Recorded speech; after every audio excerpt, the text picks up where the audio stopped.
Hello everyone, welcome back to my channel.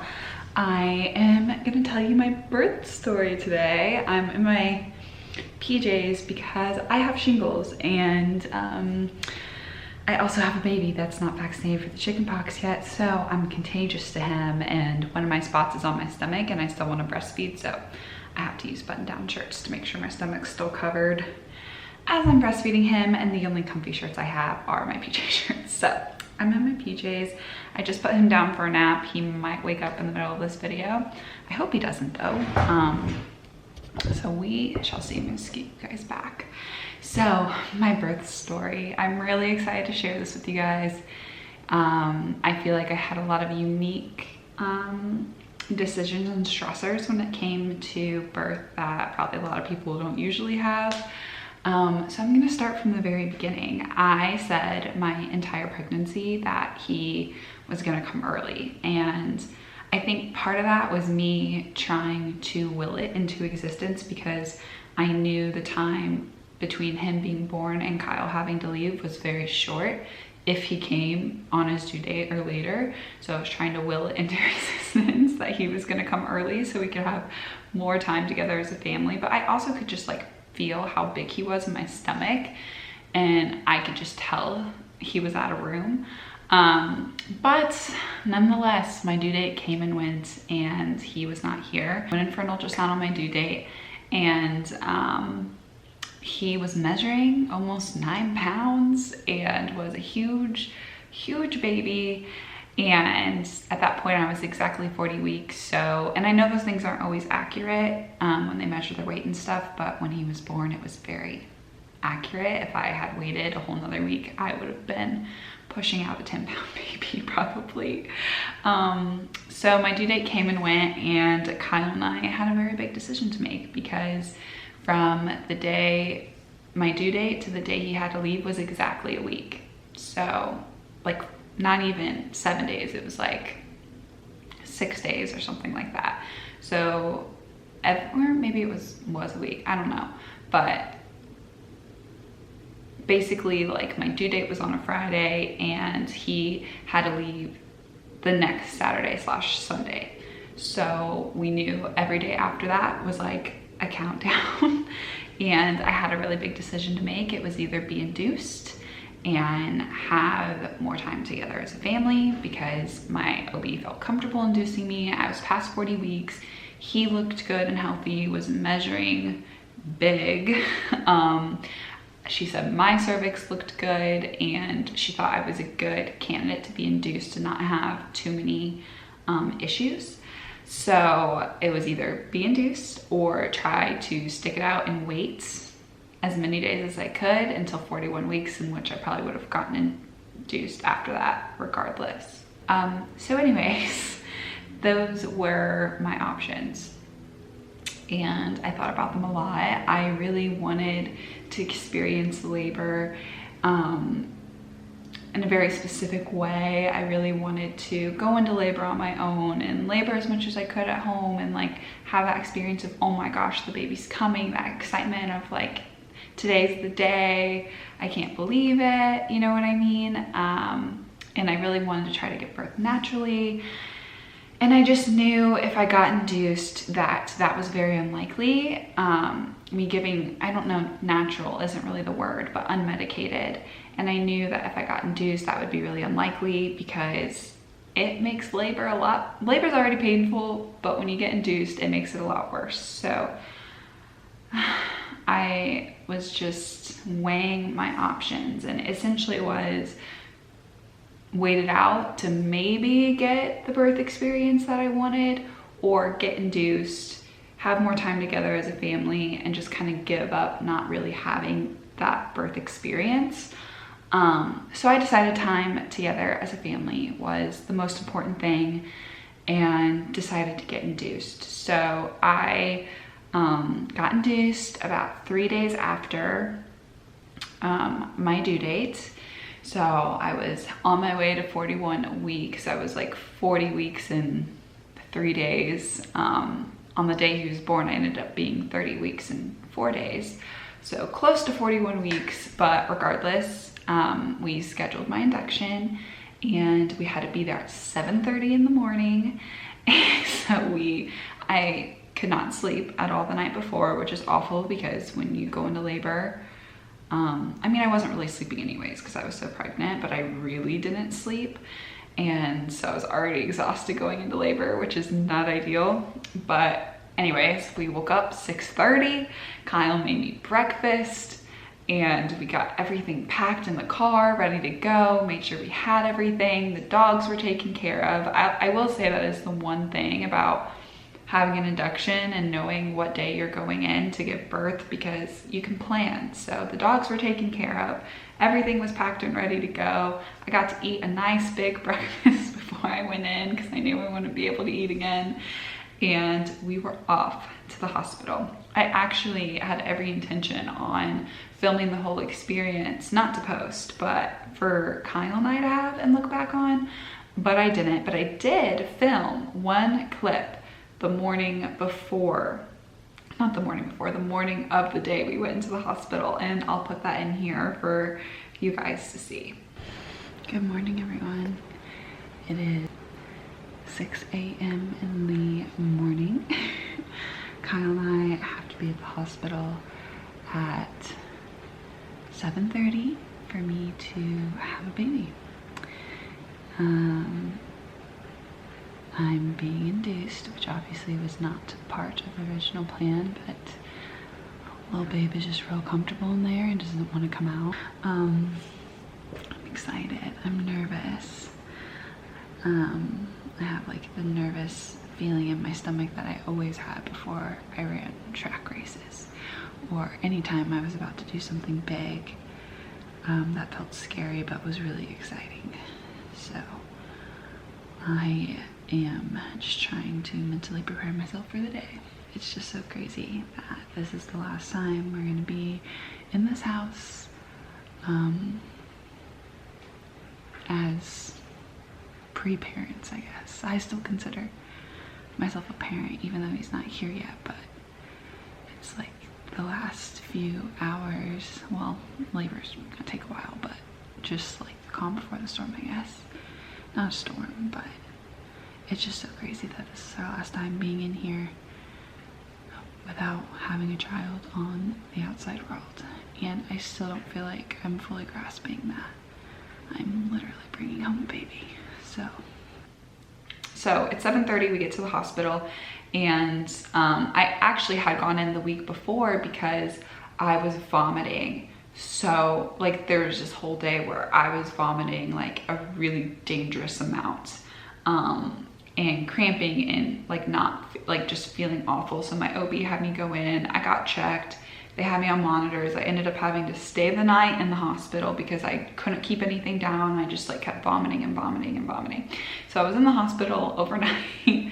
I think they just wanted to make sure I stayed hydrated and all those things. So once I passed the food test and was able to eat food and not throw it up the next day, I went home. So when we went in, we knew exactly where to go. We knew exactly what to expect because we had done it once before.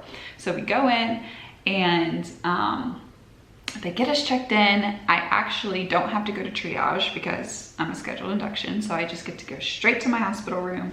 And yeah, so then it's probably about like 8 o'clock, 8:30 by the time we're all checked in and have all the information and sign all the paperwork and yada yada. And then they give me Zytotec, I think is what it's called. It was just like a medicine that I took, a pill. They didn't do Pitocin at that point at all.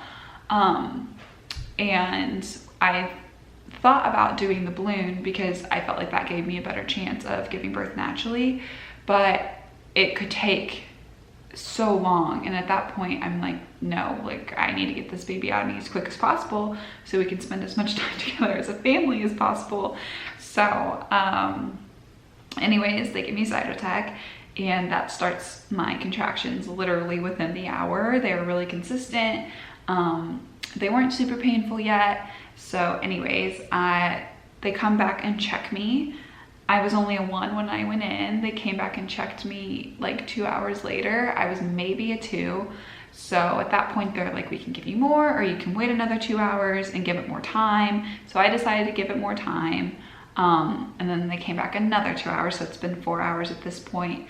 And I think I was at maybe a 3. So at that, I was like at a 2 or 3. I honestly don't remember. So then essentially it worked. Like I was a 3. At this point, it's maybe 3 o'clock when they check me again for the second time, and I'm at a 3. And then my OB was like, okay, you have a decision to make. We can wait it out a bit longer. We can break your water. We can give you more. So she's kind of laying out all the options for me. And she's like, I feel comfortable breaking your water because I think that you're in a good place. Because once you break your water, you're basically like on a countdown on a clock. And the baby needs to be out in a certain amount of time. So she didn't feel comfortable breaking my water right away. She wanted to wait until I was at a certain dilation and my cervix looked a certain way and all these things. And my OB is amazing. Like, whatever she says goes for me because she knows what she's doing, and she genuinely cares about me and my baby, and she doesn't even do births anymore. She took me on as like a special client because she's so amazing. Focus. So anyways, I decided to let her break my water, and that was a really weird experience of them breaking my water. They just like go on with a little hook, and that feeling of it just like gushing and gushing, and just so much liquid just gushing. At this point, I still hadn't had an epidural. I was still really determined to try to do it without one. So I don't really know when you count when labor starts or not, but I started having consistent contractions at 9 o'clock. At this point, it's 3 p.m. and they just broke my water. Still haven't had an epidural. And after they broke my water, things really got real. Before, Kyle and I were playing cards, and like my contractions were to the point where I did have to like stop a little bit, but I wasn't in so much agony and pain. So when they broke my water, it got real, and all I could think about, honestly, this is crazy, all I could think about the entire time was how hungry I was. Even when I was in so much pain, literally all I could think about was I just wanted food. Like, I just wanted to eat. I was so hungry. I'd never in my life gone that long without eating. And I was starving because my last meal was at 6:30 in the morning. At that point, it's 3 p.m. and I was like, I'm just so hungry. Like, I just want to eat so bad. So they break my water, and shit got really real after that. My contractions started getting way more painful. They were way closer together. And I think because I was induced, I feel like usually, at least from what I read, I don't know because I haven't gotten to experience it, but usually when dilating from like the 3 to the 5 or 6 takes the longest. But even though your contractions are painful, you have a break to breathe, recharge, and then go into the next contraction. My contractions after they broke my water were probably 10 to 15 seconds apart.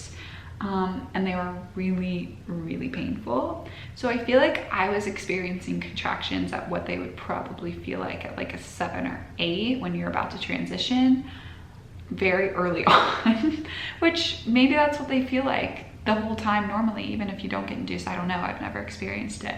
But I do think being induced made them way, way, way more painful. But I soldiered on. I actually spent the next 4 or 5 hours, that was 3 o'clock, yeah, like 5 hours in the shower, laboring in the shower with Kyle. I had to get out every hour for them to monitor him since they did give me medication. Oh, and I was always so sad whenever they made me get out of the shower. It was so much more, it's so crazy how something like that could help so much, but it was so much more painful when I wasn't in the shower. Start laboring, my contractions are really close together. They're starting to get more painful. Kyle's being so amazing, being the best birth partner, trying to like help me get through each contraction. He had to put like pressure on my hips to kind of like ease the pain a little bit. And I'm in the shower, I'm naked. Like, I don't care. I don't care if the nurses see me. My doula was there. Someone, she was a doula, she was training, was there. Like, I did not care who saw me naked because I wasn't wearing clothes in the shower, and like, I just didn't care. So I was like naked 80% of my labor.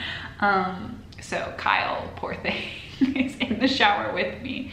I'm sitting on like a huge medicine ball because that's what was most comfortable. The shower is literally as hot as it could possibly go. And I'm just like laboring in the shower. And I tell Kyle when a contraction's coming on, and he puts pressure on my hips, and I just like try to get through each contraction. And I go through this, having to get out every hour and get checked and being so miserable. I went through that for probably about 5 hours. Which I am pretty proud of myself for doing that. And then I said they need to check me, because at that point, even my doula was like, are you okay? Like, you look very pale, you look exhausted, you look like you're about to pass out, because it had been, I don't know, at that point, if you're counting if consistent contractions at the start of labor, I've been in labor for a very long time. I was in a lot of pain for at least 6 hours after they broke my water. And I said, you know what, they need to check me, because if I only went from a 3 to a 4 in 6 hours, I can't do, there's no way I'm gonna be able to do this for 20 plus hours. Like, there's just no way. I'll be way too tired to push. It'll be hard for me to get them out at the end because I will just be so exhausted. So they come check me, and sure enough, in 5-6 hours of laboring, I only went from a 3 to a 4. And I was like, okay, wrap it up, let's get the epidural. Because if I was at a 7, I think I would have pushed through, but because I was only at a 4, I was like, okay, this is not happening. So I let that go, which obviously sucks. And that's still something I want to experience so badly. It's just like going into birth on my own, giving birth without medication. Like, I don't know why, but I just have such a desire to experience birth that way. Unfortunately, it didn't happen this time, but I was like, okay, let's just get the epidural, because I knew myself. I knew getting him here was the most important thing, and I knew I would have struggled to push him out if I continued to hold on to not getting an epidural. So that, I don't know how long I waited. It felt like an eternity, but maybe it was only like 30-40 minutes, and I had to be out of the shower, and it was freaking miserable just waiting for the guy with the epidural to come in and give it to me. Getting the epidural itself didn't hurt. What was awful was that I was contracting while he was giving me the epidural, and I had to sit still, and I couldn't like do anything about it. That was the worst part. Like, it was awful. But then he finally gives me my epidural. I don't think getting the epidural really hurt. It was like a really weird sensation. I had an amazing anesthesiologist though, because even though I was numb and couldn't feel the pain, I could still move my legs, I could still move my body, I could still like flip over and stuff in the bed. I wasn't like so numb to where I couldn't move. So that was nice. And after I got the epidural, I was just so happy, and I knew I really needed to sleep.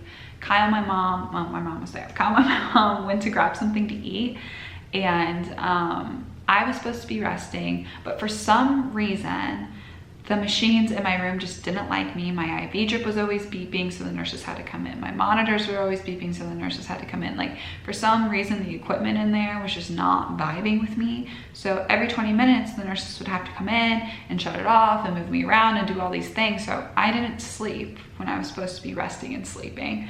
And then my contractions started to slow down. So they were trying to flip me and move me just to kind of get him going. And he was just not having it. And they checked me, and his head was like, even though it was down, I don't know how, they're trying to explain it to me, but it was kind of like crooked. So that's why he wasn't really like coming down and getting through, because his head was kind of crooked. So they're trying to move me into all these different positions to kind of like get his head exactly where it needed to be. And then my contractions started to slow down. So at that point, they gave me my first bag of Pitocin to get my contractions back up, to keep the labor going. I think they ended up giving me 2-3 bags of Pitocin in that time span. At this point, the day has come and went, and we are into the next day. I've been in labor for 20 hours. And then they come and check me, and I am officially at a 10. In between the hours, I went from a 4 to 8, 9, whatever. I don't feel like I need to tell you guys that, but the last 5 hours I was in labor, I jumped really quickly. And it was so exciting when they told me I was a 10. I was like, yes, let's go. Let's get this baby out of me. I want to eat so bad. That's literally, I was of course so excited to meet my child, but I was so excited to eat something. So it was time to push. I only pushed for about an hour, which I heard is pretty good. And I know it's because I got that epidural, and I know it's because I even though I didn't get to really nap, I still rested my body. So anyways, it was time to push, and I was real excited, and they put me up, and my mom, the nurses are asking me these questions just about Kyle and I and our relationship, how do we meet, all this stuff, where'd we get married, just, you know, keeping conversation. It's really weird when you have an epidural. Like, it's not the way the movies make it seem. Like, everything is very calm, and, you know, we're just waiting for my contractions to come, and when my contractions come, I push, and then we have a break, and we wait for another contraction to come, then we push. So it's like a very chill experience, which is really, really weird. So I'm just chilling, you know, pushing when I need to push, resting when I need to rest, and all the things. And so we're chatting in between the pushes, and my mom brings up our wedding video, and then she plays our wedding video. So as I'm like pushing, they'll pause the wedding video, and I'll push, and then I'll break, and then my mom would play the wedding video. So that was like a fun little intermission, I guess, like a nice little commercial break for the nurses. And I'm like embarrassed because I'm right there and they're watching it anyways. It was a nice little distraction, I suppose, from me pushing. So I'm pushing for about an hour. They asked Kyle, like, they could see his head. They're like, do you want to come see his head? And I told Kyle he was not allowed to go look, and he did anyways. And he said it's not as gross as you think it would be. He's like, it's really not. Like, it was so cool to see his head. They asked me if I like wanted to see, feel his head, have a mirror. I was like, no, thank you. I just get very squirmish really easily. So at that point, I'm pushing, an hour comes, and he's here. Like, he just can't, I didn't even like, he was just out. And she's like, look at your baby. And there he was. And it was so, I thought I'm gonna like cry thinking about it. But in the moment, oh my gosh. Okay, in the moment, I didn't cry, and I wasn't super emotional. It was like this surreal out-of-body experience that like I just cannot even explain. It's like I left my body in that, and was just like looking down on myself in that moment. Like I couldn't comprehend what was happening. I don't know how to explain it. It was just such an out-of-body experience where I was like, oh my gosh, what the heck just happened? And there he was, and he was on my chest, and he was so beautiful, and oh my gosh. So anyways, there he was, and I did skin to skin right after birth, and just got to hold him and look at him, and I was like, oh my gosh, he has my ears, and he has this, and you just spend all this time just thinking about them and what they're gonna look like and what they're gonna be like, and then they're there. Sorry. And he was just so perfect, and oh my gosh. And he was born very early in the morning. I was 2 hours shy of being in labor for 24 hours. So it was a long labor, but totally worth it. And yeah, then he was here, and it was just such a, I just like can't even, I don't have words to describe what that moment was like for me. And I feel like reflecting back, I get so emotional. But in the moment, I didn't cry. In the moment, I was just like so just shocked about what just happened. I don't even know how to explain it. And just looking at him and being like, he has my ears, he has my nose, like he's so long. And I thought he was gonna be a chunky baby, but he's just a long baby, and that's why he weighs so much, and just like all of these things. Ugh. But watching Kyle see his son for the first time, and it was just such a magical moment. And then after, you know, I got to hold him for a good amount of time, and then they took him and weighed him and measured him, and he was like so long he wasn't even fit on the measuring thing. And he was close to 9 pounds, and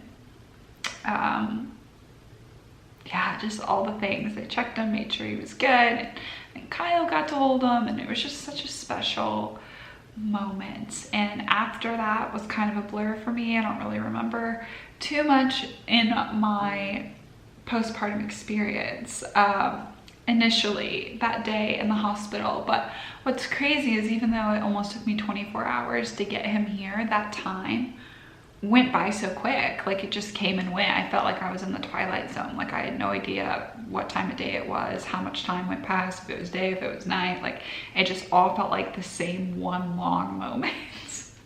I don't know if my moms can relate to that, but that is my birth story. And even though it wasn't, you know, my birth plan, I am still really, I don't regret a thing. I'm happy I decided to get induced, because those 4 days that we got to spend together as a family before Kyle had to leave were just so special and so precious. And I would rather have that than my birth plan any day. So that's all. This is a long video, but I hope that you guys enjoyed it, and I'm glad that I finally got to film this and get this up. He is just the most perfect baby ever, and it's so funny because I feel like 90% of the time he's this very easygoing, content baby, and I think that's just how he was in my stomach, just so easygoing and no rush to come out, just chilling, because that's how he is now outside my stomach. So I think that's why he just didn't want to come, even though he was ready. If I had waited another week, I would have pushed down a 10-pound baby. I'm just so thankful for Kyle being such a good partner, for my mom being there to help out, for having amazing nurses, having an amazing OB. Like, I just know not everyone gets that experience. And for my first time, I'm really thankful that I got that. So, okay, I've been blabbing on for a very long time, but I hope you guys enjoyed this video. I'm happy I got to share it with you guys, and I will catch you in my next video.